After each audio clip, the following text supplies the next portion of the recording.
Գյորջյան Կասկադ 60 ամիս փուլային վճարում բազմաթիվ առավելություններ։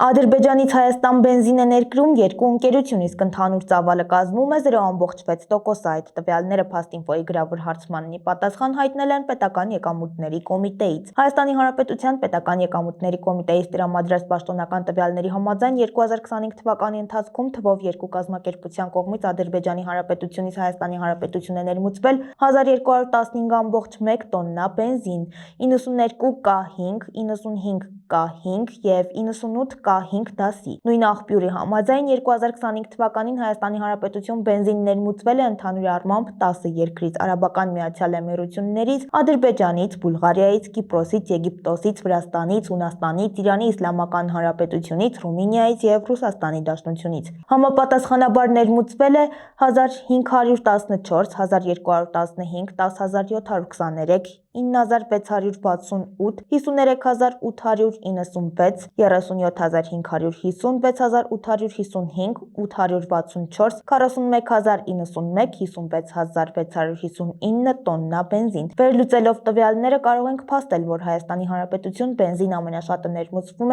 Ռուսաստանի Դաշնությունից, որին հաջորդում է Եգիպտոսը։ Ռուսաստանից ու Եգիպտոսից ներմուծված բենզինը կարելի է ասել կազմում է շուկայի մոտ 50%, իսկ Ադրբեջանից ներմուծված բենզինը 0.6%-ն է կազմում։ Ու նման տվյալների առկայության պայմաններում էկոնոմիկայի նախարար Պապոյանը, նրա ղեկավար Փաշինյանը, որը Հայաստանին պարբերաբար սպառնում է պատերազմով, պնդում են, թե 0.6%-ը ազդել է գնային քաղաքականության վրա և բենզինի գինը նվազել է։ Մինչդեռ փաստերը վկայում են, որ ծավալները շատ փոքր են և գնային քաղաքականության վրա որոշիչ ազդեցություն ունենալ չի կարող։ Իշխանական ջանասիրությունը կասկածի տեղիք է տալիս, որ գուցեև միջամտություն է եղել պետության կողմից թեկուզ ժամանակավոր մի քանի դրամով գինը նվազեցնելու և Ցեղասպան Ալիևից բարի պապիկի կերպար ստանալու համար, սակայն փորձը շատ անհաջող էր։